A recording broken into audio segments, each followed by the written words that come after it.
Welcome to Man Does Tech, where I solve the problems you didn't even know you had. In this video, I will explain how to make delicious homemade yogurt. First, gather your essential ingredients and tools. You'll need fresh milk, a small amount of existing yogurt as your starter culture, and a clean pot. For the best results, I recommend using whole milk, as it creates a wonderfully rich and creamy texture. Remember to sterilize all your equipment thoroughly to ensure a pure and healthy batch.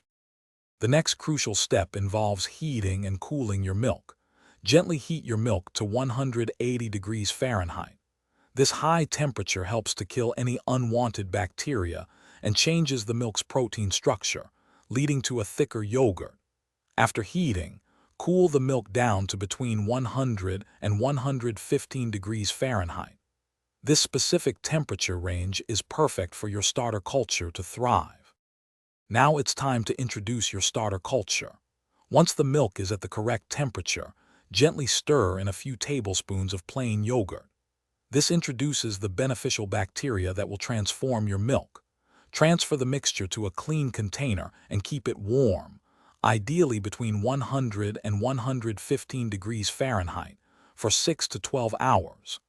This incubation period allows the bacteria to work their magic, thickening the milk into yogurt. After incubation, your yogurt is ready.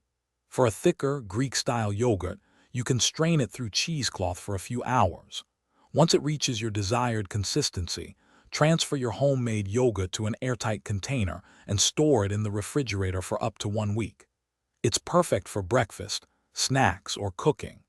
Also, for those looking to simplify their meal prep, check out the link in the description for some fantastic leak-proof containers and other great deals. Thanks for watching. If you found this helpful, don't forget to like and subscribe.